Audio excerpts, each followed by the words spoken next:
This is part of our ongoing engagement with the defense industry. We will also agree at the meeting new capability targets for battle-decisive ammunition, and those targets for each and every nation will be significantly higher than the current ones, because we have seen that to provide support to Ukraine, we have depleted the stocks, and therefore we need to increase the targets, produce more, partly to replenish our stocks and partly to be able to continue to provide support. So the new capability targets for battle-decisive ammunition is one important step in ensuring that allies have the sufficient ammunition. We also in NATO have several ongoing projects of joint procurement. This is something we have done for decades, tried and tested the structures.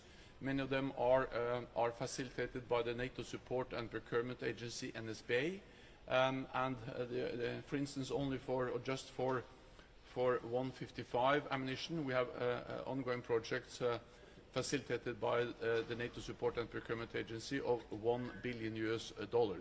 And then we have other projects for other types of ammunition, also air defense ammunition.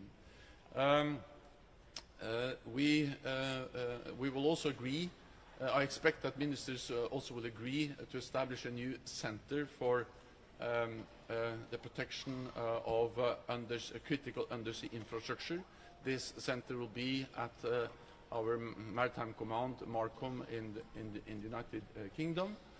And then tomorrow we will also meet in the NATO Nuclear Planning Group to address how to continue to ensure that our nuclear deterrent remains safe, secure and effective in a more dangerous world.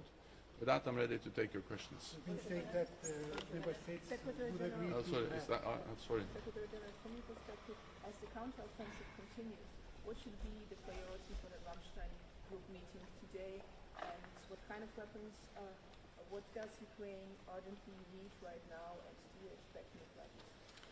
I expect many new pledges, and we have seen just over the last few days both significant pledges from European allies, but also from North America and the United States. I just arrived from Washington, and the United States, President Biden announced just a couple of days ago a significant new package with more ammunition, with more air defense ammunition and other types of military support. And we also have seen from several other European allies over the last days announcing more support. So this is an ongoing process where allies are announcing additional support to Ukraine. Ukraine needs many different types of support, but perhaps most of the focus will be, or has been and continues to be, on the importance of sustainment, of making sure that all the systems which are already there are working as they should. So meaning that they have the ammunition, the spare parts, різні види підтримки, але напевно найбільша концентрація нашої уваги була і буде продовжувати. Це є важливість підтримки, щоб впевнитися, що всі системи, які були надані, працюють. Це означає, що вони мають запчастини, боєприпаси, матеріально-технічне забезпечення проводиться, і щоб ми могли це продовжувати протягом процесу контрнаступу. Міністр Резніков проведе брифінг, і, звичайно, потім ми обговоримо також це питання під час засідання контактної групи з Україною під керівництвом США і під час засідання комісії Україна-НАТО. Ми обговоримо ці конкретні потреби. Генеральний секретар Столтенберг, датський міністр оборони, запропонував план для тренування пілотів на F-16.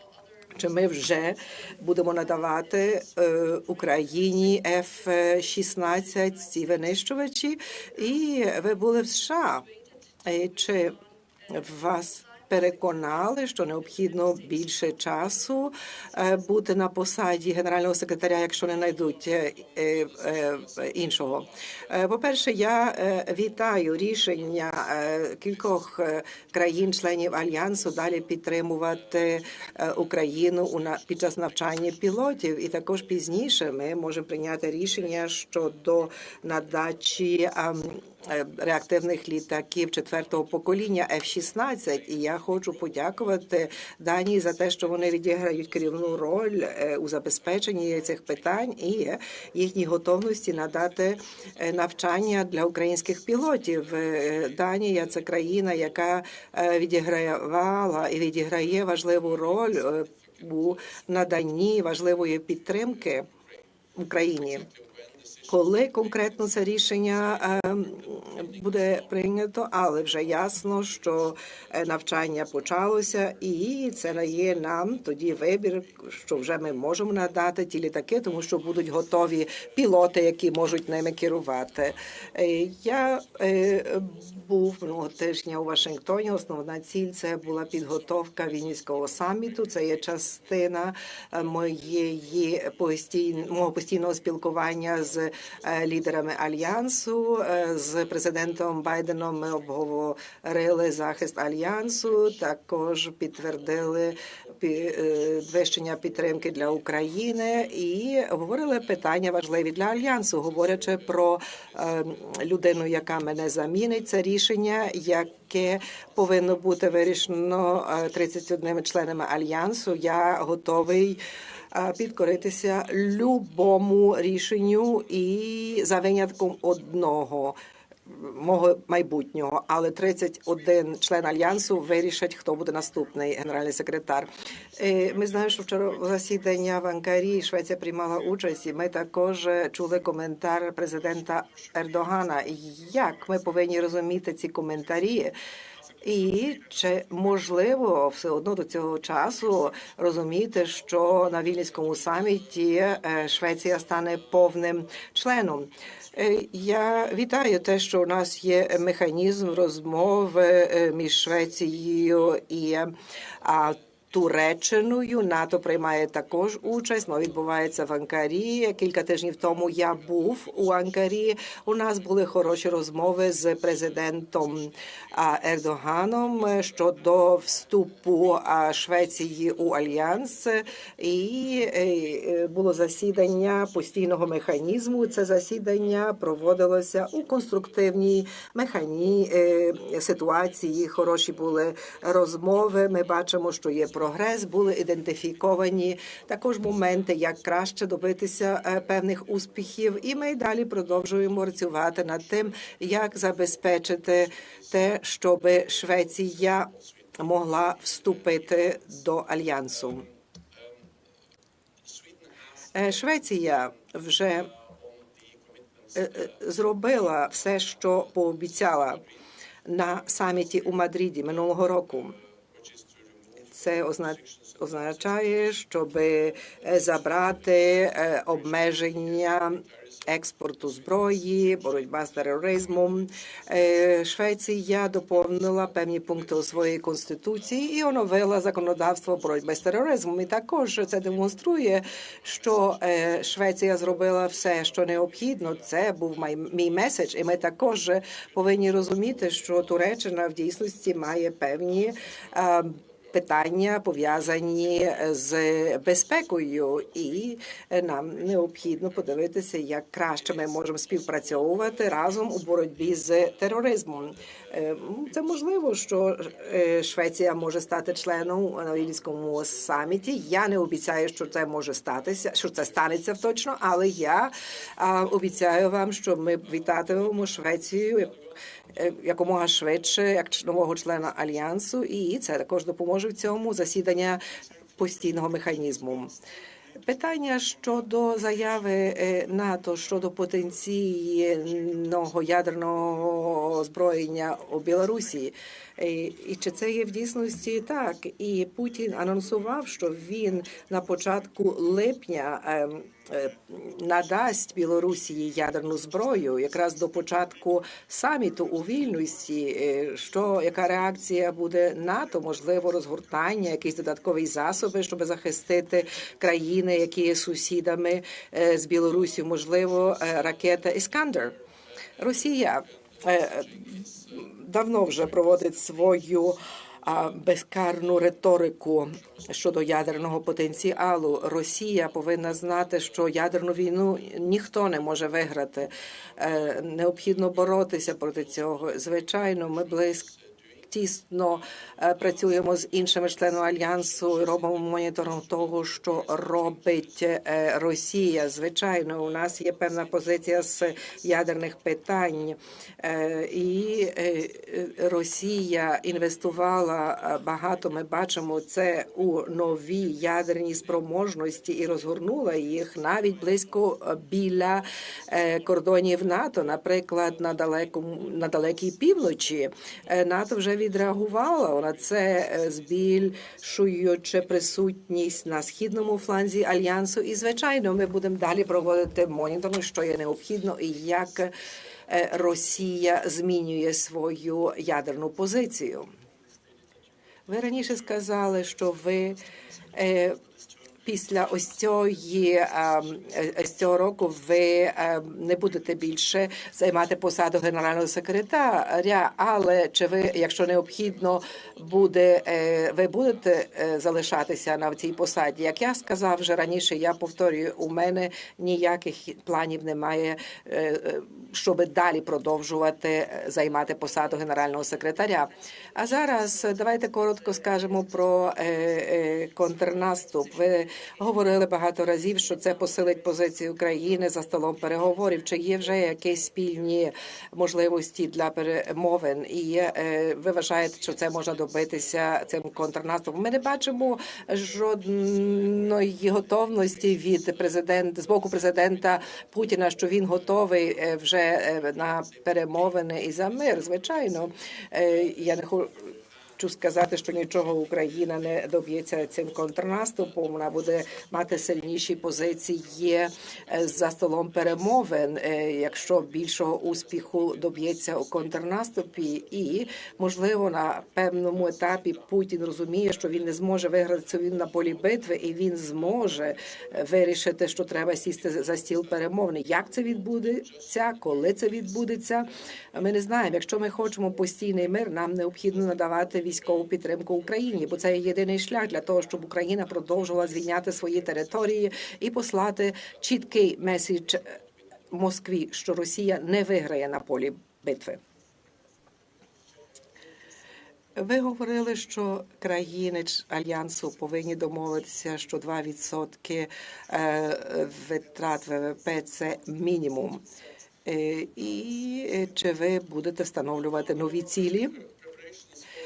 Частиною нашої підготовки до Вільнюського саміту НАТО наступного місяця, і також те, що ми будемо обговорювати тут на засіданні міністрів оборони при підготовці до саміту, що ми повинні мати певні зобов'язання інвестувати в оборону. У 2014 році ми зробили так зване зобов'язання Welsh, де ми сказали, що необхідно витрачати 2% ВВП у оборону.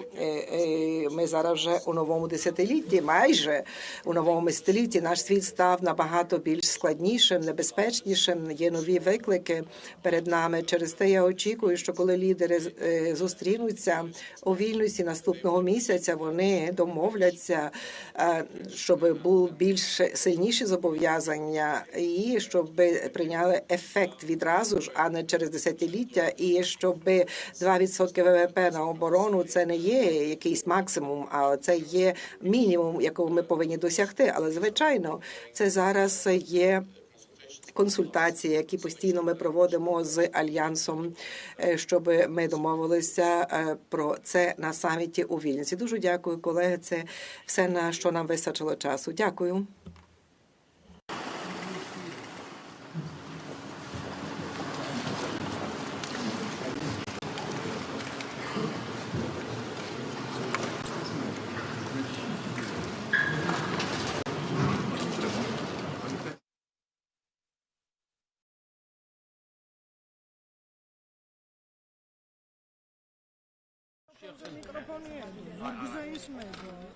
الشخص أنا قمنا بقناة أخرى.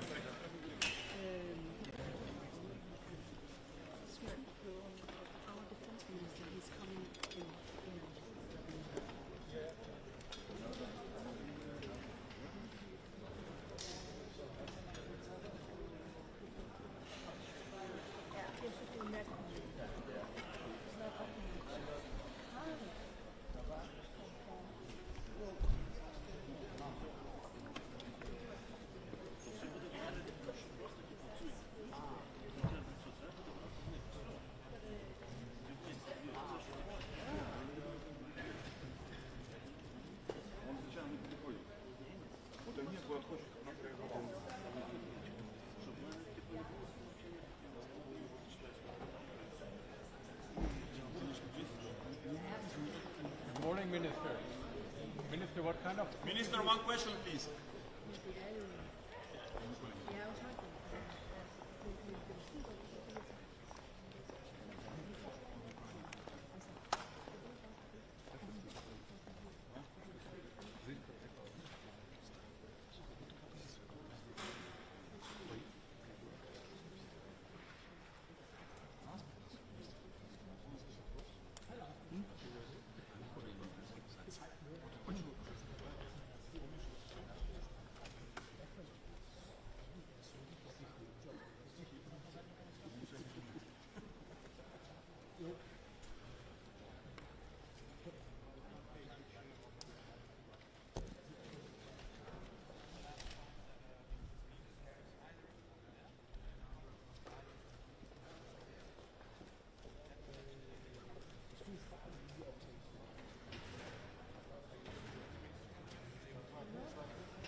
Weil das gibt ja so Autos, wo du trotzdem die Sonne stürzt. Ich stand jetzt da hinten irgendwann mal so nach 5 Minuten auf dem Wasser.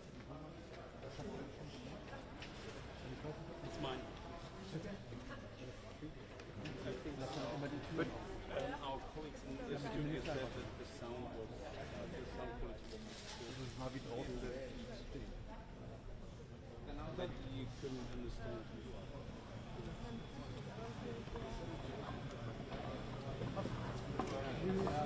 Yes, everything. Thank you.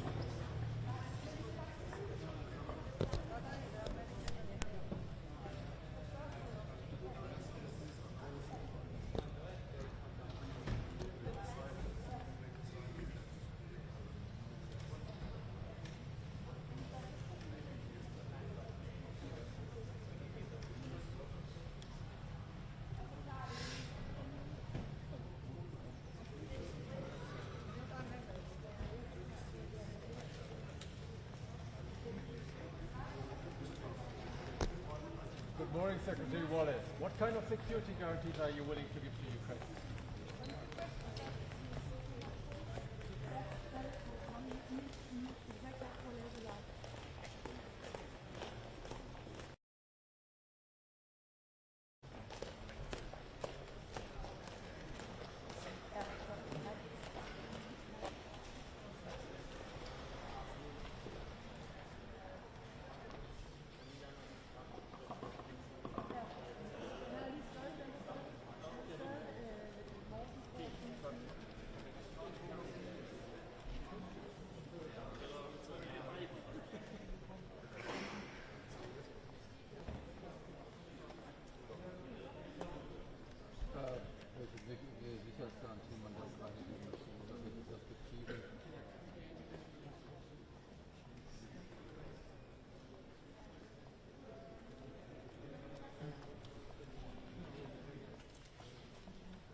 I'm confused with their work. No, no, it was confused with foreign minister.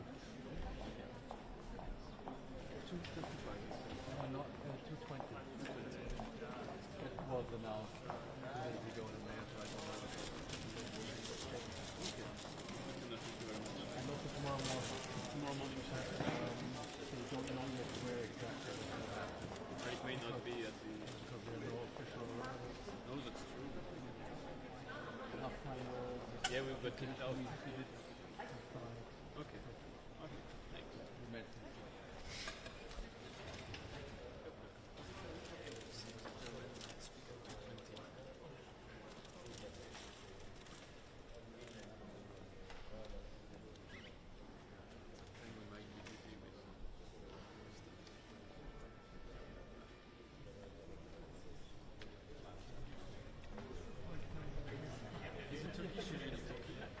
The Turkish minister is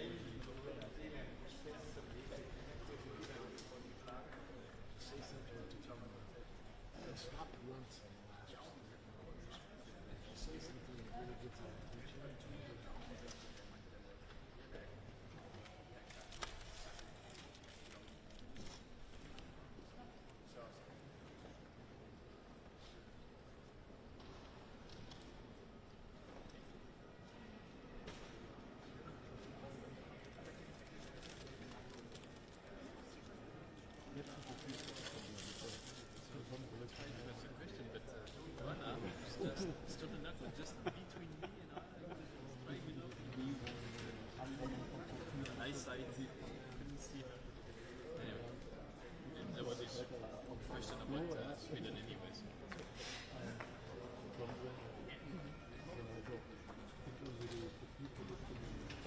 Reaktion für irgendwie Broken Bypass. Yeah, but it's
morning.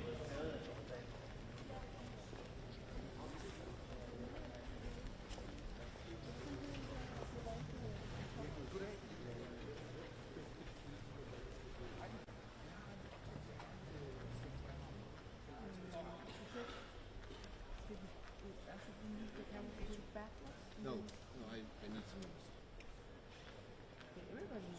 Yeah, me too, me too. Yeah. So nobody's arguing about that. It's just whether we should use the cameras back. We decided to stay here, so we stay here. And everybody does what he has to do. Are you with a family or what? Wow.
Yeah. NATO magagabda komentar. Tanong sino ko lang try to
Wait for 1 second, there is one more.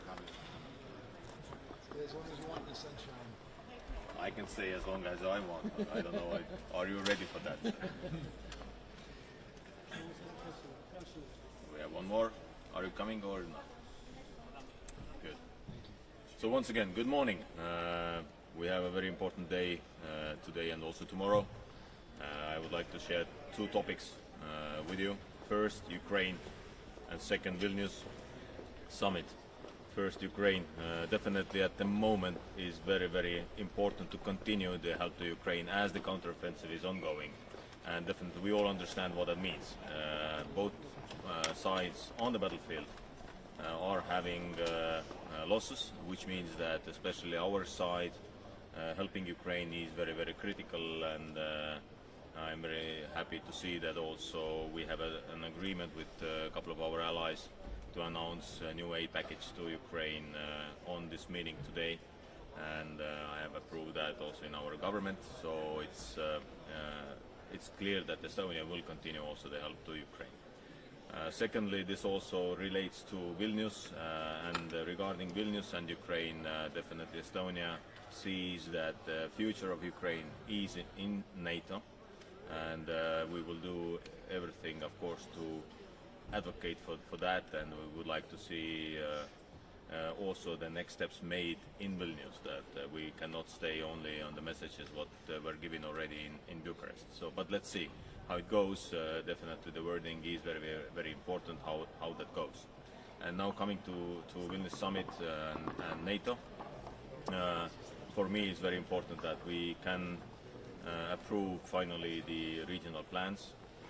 We are on the final stage of that, still some minor details to solve, but definitely we will solve these details among our allies. What is important, that these regional plans have to be implementable or executable by the end of the year, maybe latest by the beginning of the next year, but these plans have to be executed. Also, what is very, very important is that we hope to achieve the agreement of the air defense rotational model, which helps to strengthen the eastern flank of NATO. And the third topic from our side is that we would like to reach a consensus also on the defense investment pledge. Of course, Estonia will advocate for 2.5% because we understand that last 30 years are for Europe a bit difficult to look back, because we have not invested enough to our defense. This has led to big gaps in our defense capabilities, and this is why we believe that 2% actually is not enough. So we have to push for more, we have to push for 2.5, and Estonian government has committed at least for next 10 years to invest 3% additional to that host nation support for our allies. So we will do more, and we will advocate for 2.5, but of course we have to achieve at first 2% for all the countries, because at the moment approximately 1/3 of the NATO members having 2%. So these are the main goals for Vilnius, these are the main goals for today and for helping Ukraine. Please, the questions. Minister, one question. Now that the counteroffensive has started, how do you assess the situation on the ground, and what are actually the most urgent needs for Ukraine in this moment? At this moment, first the message that we will continue helping Ukraine, that Kremlin cannot think that West will go away from Ukraine. No, we will continue helping Ukraine. We will replenish these losses what Ukraine has already. But we also see that the massive counter-offensive is not yet there. So we see a couple of brigades moving in different directions, but definitely we don't see still the big tank battalions moving, and we can believe that in these weeks we will see some more movements. But once again, my message to all of you is very simple: do not put any big pressure or extra pressure to Ukrainians. They know what to do. We are helping them and let them win this war. What do you think Europe needs to do to ensure that Ukraine gets all the weapons it needs? To help Ukraine and to make these decisions what are necessary. So at the moment we know that we have formed these brigades in Europe with equipment, with training of the personnel. We will continue that. So we will continue with the personnel training. We will continue with forming the brigade level equipment. So we will continue, and we will do that everything. And when in one moment we will be there, when we can also send the fighter jets, then this definitely will get or will give to Ukraine some extra moves. But anyway, at the moment I believe Ukraine has what they need. And for us it is important also to guarantee the supplement of the spare parts and maintenance. So this is also very, very important at the moment. I've got two questions, if I may. If you speak about the counteroffensive, what is, from your perspective, the strategic goal? Is it just more intense battle, or what is the goal? And the other question is concerning the U.S. Do you think the U.S. is too reluctant to grant a clearer path to Ukraine for NATO membership? First, the goal is very simple: to win this war and to take back all the territories for Ukraine. Of course, it is very, very difficult. We understand that. When we look at the maps, you have seen the maps, how the Russian defense lines are lying in Ukraine. So then definitely it will be very, very difficult for Ukraine to go to the Azov Sea or to go and push through the defense lines of Russia, but definitely they will do that, and then this is the goal, to take back as many territories as they can. Now regarding Ukraine membership in NATO, well, we all understand that President Zelensky said that we cannot talk about the NATO membership as far the war is ongoing. So we all understand that.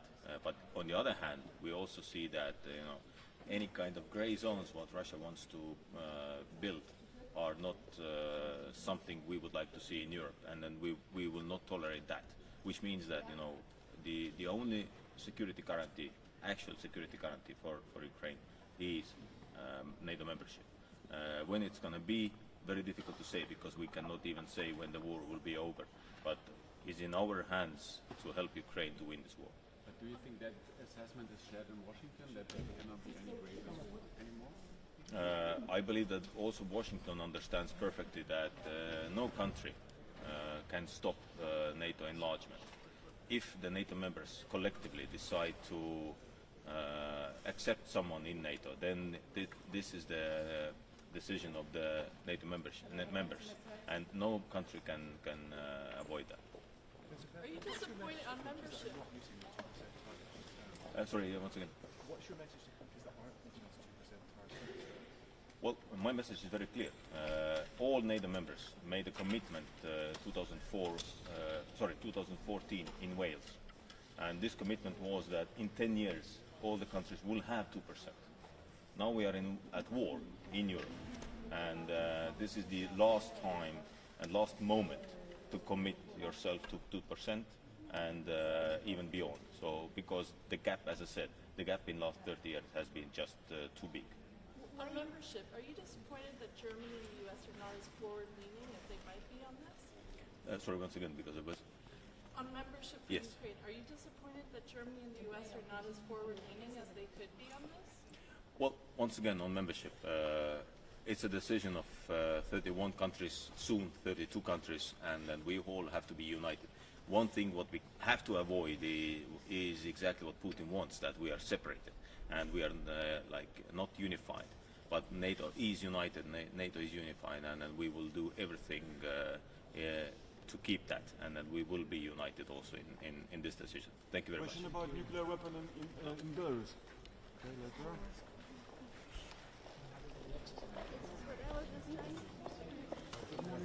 Good morning. Good morning, everyone. Defense Minister of Latvia, I'd like to start by Ukraine. Ukraine's rightful place is in Euro-Atlantic community. Maidan started as a revolution of dignity, and Ukraine has chosen its way to Euro-Atlantic community, and we must support Ukraine in this road to freedom of its choice. That's why Latvia supports Ukraine's accession to NATO whenever it's possible.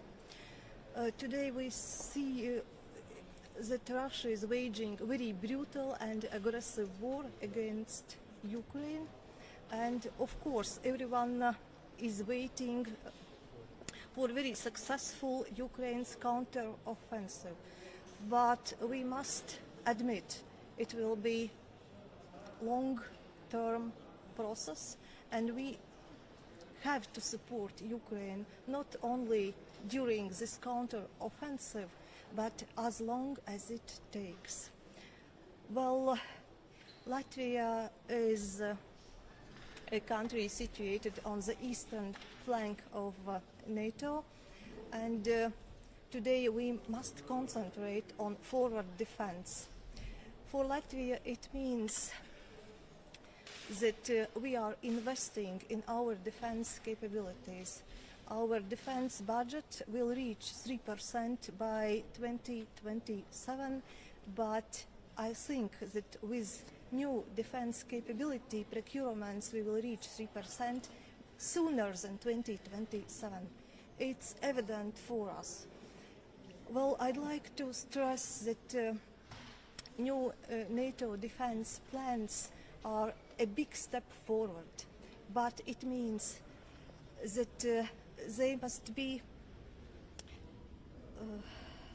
we should concentrate on how to fulfill those defense plans, how to execute them. Well, and it means fourth generation, which leads to defense investment pledge. Well, I've told that Latvia will reach 3% sooner than 2027. I hope that it will be that some other countries will join us in this defense investment pledge steps. But speaking about forward defense concept, we are working together with Canadians on scaling up our NATO battle group till combat capable brigade. It's well on track. Well, thank you. Why is it important to meet with the defense industry later today? Well, defense industry is critical. We must reduce in numbers, and we concentrate on production in numbers. In Latvia, we can make very good prototypes of something, but today we should concentrate on production in numbers. It is critical. Thank you. Minister, on membership for Ukraine, are you disappointed about the U.S. and Germany's stance on this, that they're not as forward-leaning as they could be? it will be discussed, so discussions will be held, but as I already said, Latvia supports Ukraine's accession to EU and NATO whenever it is possible. Thank Nuclear you. weapon in Belarus. What do you think about that?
Wird das nicht ausschließen, aber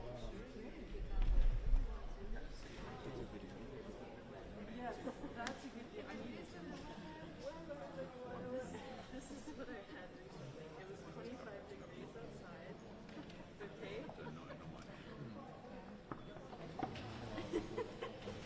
It's a snowstorm. So like minus degree weather.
Greetings from Finland.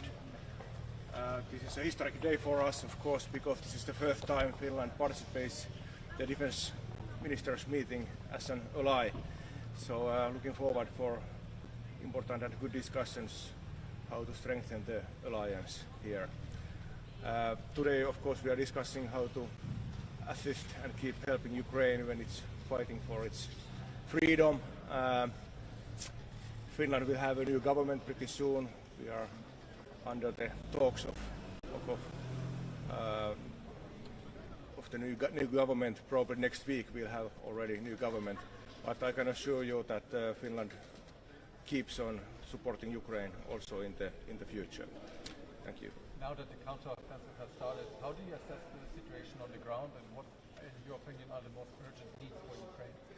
Well, we are going to hear the latest from the ground. I'm sure that our colleague Oleksiy Reznikov will tell us more. But sir, it's not a piece of cake. It certainly is difficult and very challenging. But of course, we hope that Ukraine succeeds there very well. But I'm sure that we get more information about this all today, and we are listening carefully what kind of needs Ukraine has at the moment, and Finland, and I'm sure the other countries also try to react for that. Thank you. Is this in a way only a single chance opportunity for Ukraine now that they have tanks, maybe airplanes? If it fails, I'm afraid that this war will take a long time. Hopefully not, but I'm afraid that it will take a long time. So of course we are living in crucial times here, and certainly very important days and weeks here. But I'm afraid this won't be over soon. And do you have any indications that the US could be more forthcoming when it comes to giving a clearer path to NATO for Ukraine? Well, that's the path to NATO is something which will be debated in the coming weeks, and especially in the Vilnius summit. So I leave those talks later. Mr. Minister, why is post like Secretary General so important even for Finland as for NATO? The post for Secretary General. Of course, it's very important. It's a very key role in the alliance, and I think from the Finnish point of view, Mr. Stoltenberg has done very good work. But of course, I'm sure that he's interested of retiring someday, and we'll see what kind of solution we'll have.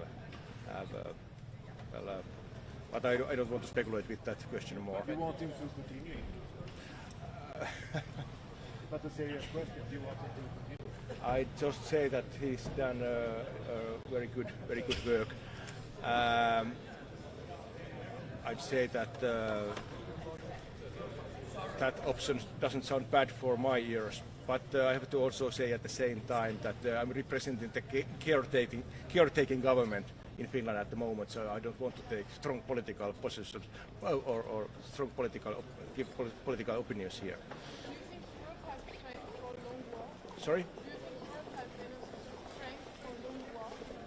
For the long run. That's a good question. Good question. It's important that we keep on supporting Ukraine. We cannot get tired with this all. I think there's a strong will in European countries and in NATO also. So I believe so. But anyway, this question is good. Thank you. I have to leave now. Sorry.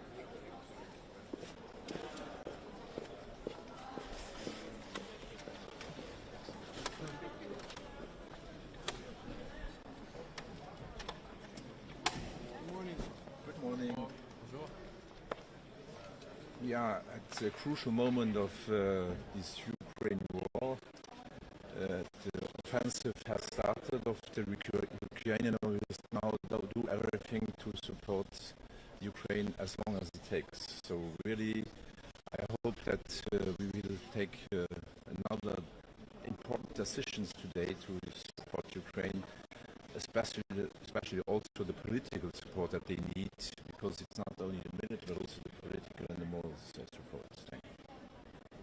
Minister, on defense What would Luxembourg's position be on 2% of spending of GDP as a floor, not a ceiling? Luxembourg has the position that it is important that every country does more efforts.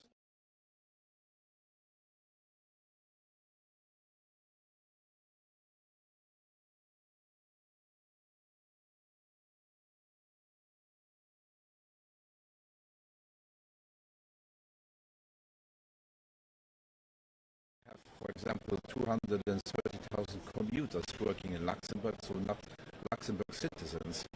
And that must be taken in account also when we make the calculation what the 2% means. So you're not ready to agree to 2% as a floor? We are ready to agree, but the question is how you calculate it, the 2%. For example, I think that we should take in account the RNB, so that our specific situation with a country with 630,000 inhabitants, but also 230,000 commuters being not from my country, really must be taken in account when we calculate your 2%. Yeah?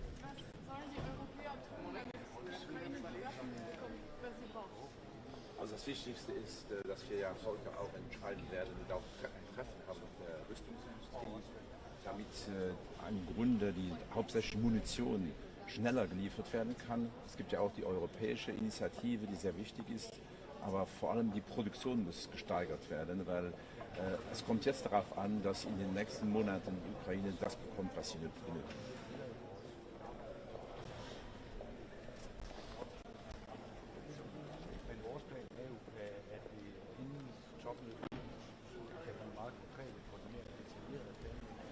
Så er det rigtigt, at vi efter sommerferien går efter at starte op på at lave den her træningsaktivitet, som jo både omfatter piloter, for den sags skyld også beslutningspersonel og andre personer, der er involveret i, at F-16-flyene kan være operative.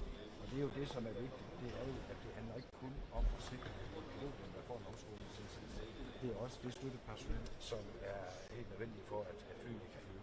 Og hvor tæt er vi så på reelt at levere F-16-fly til Ukraine, både fra dansk side, men også fra andre landes side? Ja, der er vi jo stadigvæk et godt stykke fra, at de fly kan potentielt blive operative i det ukrainske luftrum. Jeg vurderer, at den her træningsindsats kommer til at tage som minimum et halvt år. Og noget af det, der jo også er udstående, det er jo, at de piloter, der skal gennemgå træningsindsatsen, skal have nogle meget, meget dygtige engelskkundskaber for at være i stand til at både forstå, men ikke mindst også navigere i det her koncept for træning. De skal være meget, meget dygtige til engelsk, fordi at det engelsk, man skal besidde for at kan læse de manualer, kan få den træning. Der er det altså ikke nok, at man kan minimalt engelsk. Der skal man have nogle meget, meget gode engelskkompetencer. Og derfor kan det også godt være, at en del af den her omskolingsindsats kommer til at handle om noget sprogundervisning i starten. Men det betyder jo så, at det du siger, at man reelt faktisk har taget beslutning om, at F-16 skal til Ukraine. Det har vi ikke gjort fra dansk side. Vi har hele tiden sagt, at den her beslutning må man dele op i to bidder. Den første bid handler om, at man skal gøre det muligt for de ukrainske piloter at gå fra at flyve MiG-kampfly til at kan flyve F-16. Og derefter, så kan man så diskutere, om man så fra den side også skal lave en donation. Det er jo ikke sådan, at de to ting hænger sammen. Men omvendt kan man sige, det nytter jo heller ikke noget at lave en donation af kampfly, som nogen har været ude at foreslå her i løbet af foråret. Fordi de vil jo så ikke være i stand til at flyve dem, hvis man bare donerer kampfly. Og for så også at gøre det her yderligere kompliceret, så handler det jo også om, at i det tilfælde, at man må komme til at donere F-16 kampfly, så skal man jo også sørge for at have en struktur i Ukraine, hvor man så støtter. Good morning, Minister.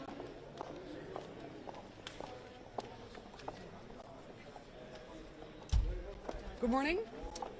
Today we have an important meeting of the UDCG discussing the situation in Ukraine. And first and foremost, our focus will be on air defense.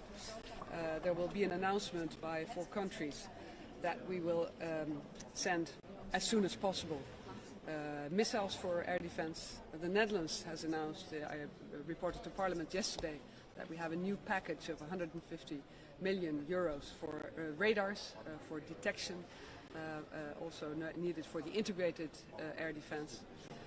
And of course we will be discussing the training of Ukrainian pilots on F-16s.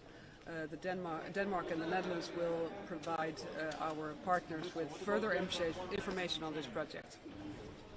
Minister Londen, wat voor perspectief wilt u Oekraïne bieden op de NAVO-top in Vilnius? Ja, we gaan natuurlijk hebben ook een bijeenkomst van de NAVO-ministers van Defensie.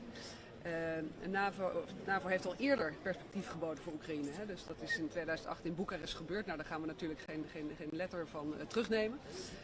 Dus ik denk dat het heel belangrijk is dat dat op de agenda staat. Dat Oekraïne een volwaardig partnerschap heeft met NAVO.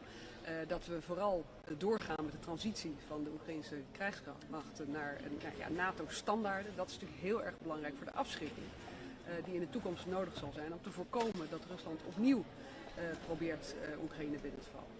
Nog een vraag over het geld. Ik kan natuurlijk niet anders als Hollander. Er is nog steeds discussie over wat nu de nieuwe NAVO-norm moet worden. De Amerikanen, sommige Oost-Europese landen, die zeggen nou, er mag ook wel weer een nieuw percentage op, uiteraard hoger. U heeft ook de ruimte van de Tweede Kamer om verder te gaan dan 2%. Wat wilt u nu precies?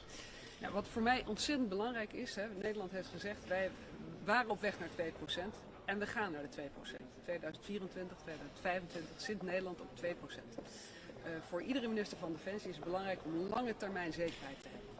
Dat je op lange termijn weet dat je kunt investeren in mensen, in capaciteiten en zorgen dat de fundamenten op orde zijn. Want dat is toch ook de lessen ook van het verleden. De basis was niet meer op orde.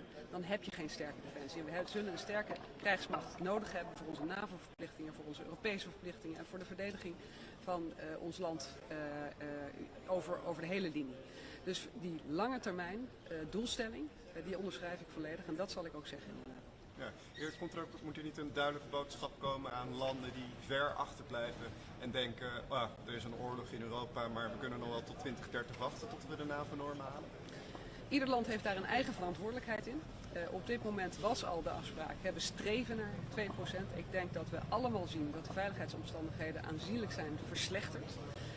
In Europa, maar ook in de rest van de wereld. Dus dat die defensiebudgetten omhoog moeten en hoog zullen blijven, staat voor mij vast. En ik ben ervan overtuigd dat andere landen dat ook zo zien. Minister, now the counter-offensive has started. How do you assess the situation on the ground and what, according to your opinion, are the most urgent needs for Ukraine? Yes, the counter-offensive has started.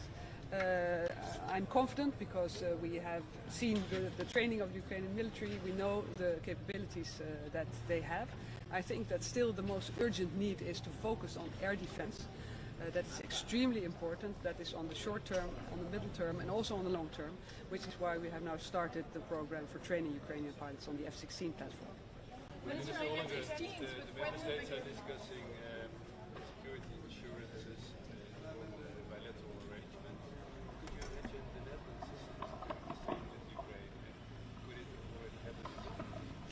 Well, I don't want to go ahead of the discussion. Of course, there have to be security arrangements for after the war. But at this moment, unfortunately, the war is still ongoing. As a matter of fact, the fighting is increasing because of the counter-offensive.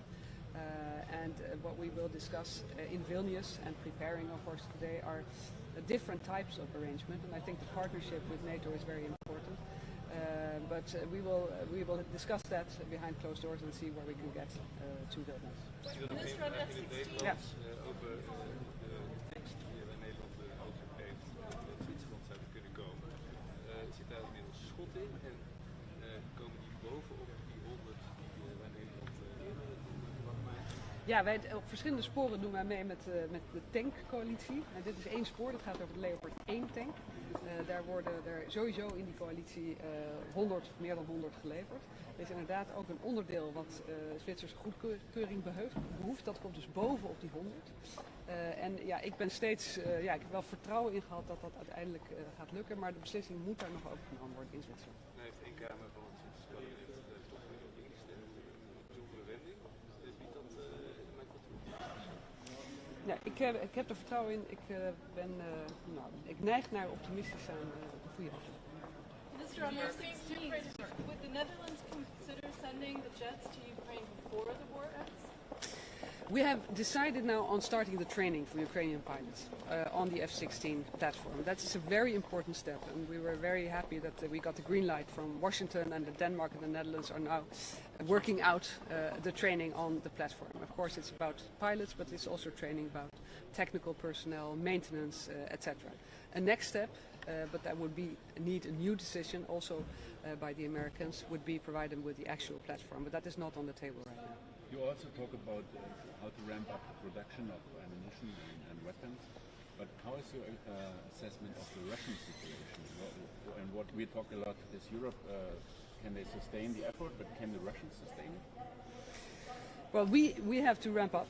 That is also why I'm happy that we're having a meeting with the European, or with the defense industry behind NATO today, and we're doing that also in the European context. Well, I wouldn't want to comment on Russia, besides saying that, of course, all the sanctions that we've put in is hitting Russian industry, and it makes it much more difficult for them, and that is exactly the purpose of the sanctions.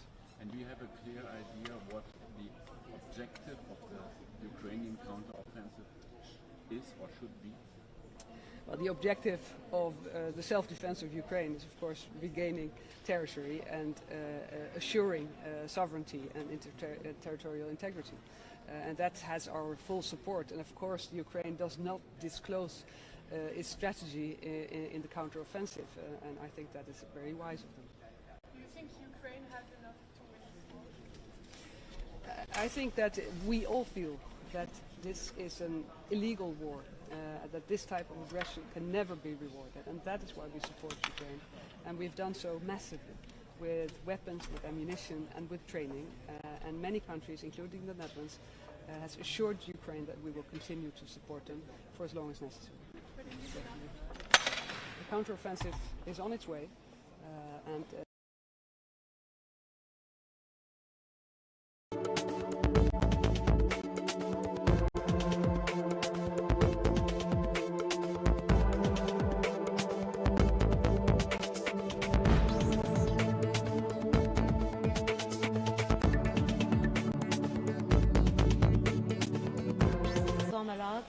pour discuter l'aide militaire pour l'Ukraine. Fin de semaine passée, le Premier ministre Trudeau était en Ukraine avec le président Zelensky pour discuter une augmentation de l'aide militaire pour l'Ukraine. Et il a annoncé une autre 500 millions de dollars en aide militaire pour l'Ukraine du Canada. In particular, Prime Minister Trudeau announced another $500 million in military aid for Ukraine. That's on top of the already $1 billion of military aid that Canada has put on the table for Ukraine. Canada will be extending Operation Unifier, which is the training mission under which over 36,000 Ukrainian soldiers have been trained. In addition, Canada will be donating 10,000 rounds of 105 millimeter ammunition, almost 300 air defense missiles to keep Ukrainian skies safe. Canada will also be contributing to the multinational coalition on the F-16s, as well as contributing to the tank maintenance center in Poland. Canada has donated already 8 Leopard 2A4 battle tanks. I hope you can see that Canada will stand with Ukraine in the short and the long term in respect of its territorial integrity, its sovereignty, its security, and of course, the rules-based international order that has kept us all safe since the end of the Second World War. We stand with our allies and we stand with Ukraine. Merci beaucoup. On defense spending, would Canada support 2% of GDP as a floor? Canada is continuing to increase its defense spending. It's increased by 70% in the 9-year period beginning in 2017. In addition to that, we put on the table $8 billion in military spending in our 2022 budget and $40 billion over 20 years for NORAD modernization and continental defense. Canada is the 6th largest defense budget in NATO overall. And we have tangible commitments, boots on the ground, in particular on NATO's eastern flank in Latvia as a leader of the Enhanced Forward Presence Battle Group in Latvia. So we believe that it is important to continue to increase defense spending, and that is exactly what we're here to discuss with our NATO colleagues in addition to the question that you posed. But will you commit to actually reaching 2% in the near future? We're continuing to have that conversation right here in Brussels, and it is going to be incredibly important not only to discuss aid to Ukraine, but the coalition going forward. And there are a number of important items on the table, including defense spending, which I look forward to having that conversation with my colleagues.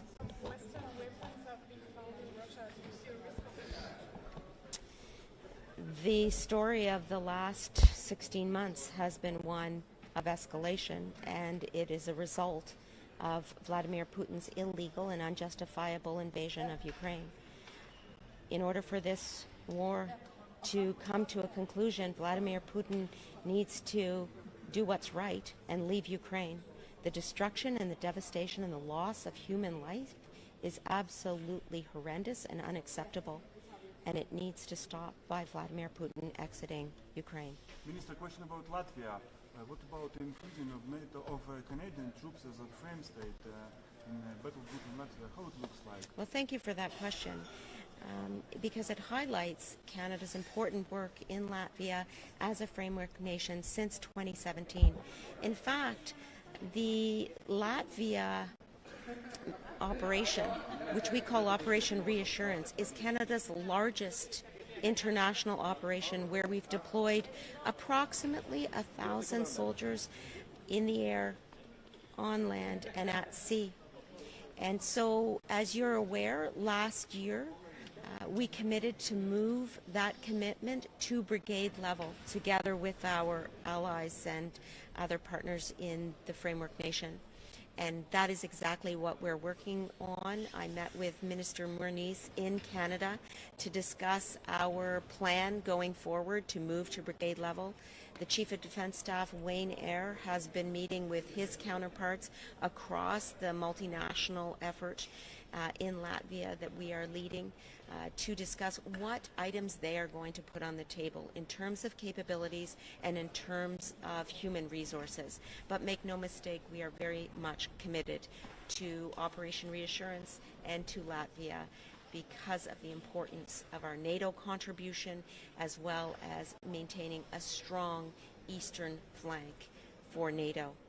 Minister, on the F-16 coalition, you said that Canada's going to contribute. How exactly will it contribute? The announcement that Prime Minister Trudeau made was just a few days ago, and indeed Canada's fleet consists of F-18s, and of course we've signed a contract to produce or procure F-35s, 88 F-35s. And so our contribution will likely be more in the training and maintenance area as opposed to the hardware per se. But indeed, these are very early days since the announcement, and we are having discussions about what particularly our commitment will look like. So I'll have to come back to you on that. You're also going to discuss security guarantees for Ukraine. Does Canada think there are other credible security guarantees than NATO membership after the war?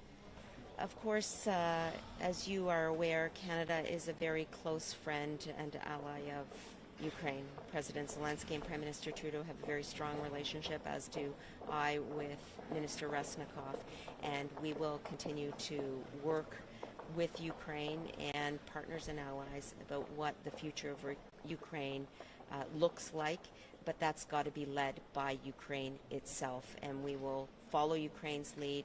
We will support Ukraine in any way we can during this illegal and unjustifiable invasion, as well as in the long term. Thank you so much. President Zelensky, right, it's NATO membership.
der svarer han så det her med, at han bruger sin tid og så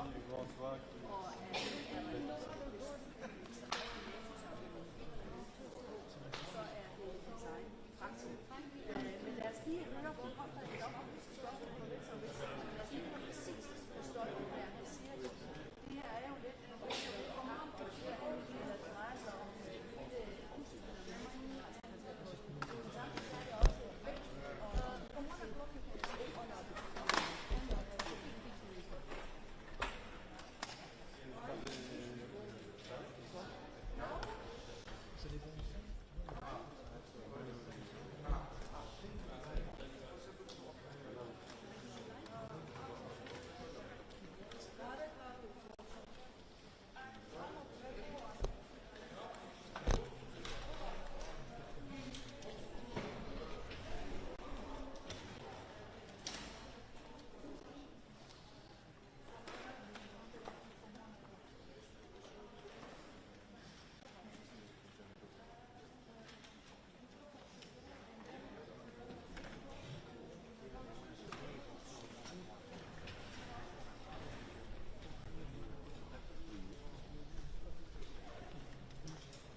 for the moment. At 2:15 is the next one, and then at 3 o'clock. But from 1 o'clock you can come to install your. Yeah, you're welcome. Altså jeg synes i hvert fald, det var interessant, at han på det første spørgsmål vælger at svare, at der er en beslutning, han ikke har indflydelse på NATO-mæssigt, og det er hans egen fremtid. Fordi det har han jo selvfølgelig, fordi hvis han ikke vil implementere, så skal han bare sige, det udsætter mig ingen noget meget internt og per, så bliver det ikke mig, der tager endnu en tid, og han har jo også været her i altså på den måde, det bliver ikke det vil jeg ikke sige. Jeg vælger at sige, at det er op til ham selv. Og det kan selvfølgelig også starte en situation, om han så vil være villig til at blive overtænkt til en forlængelse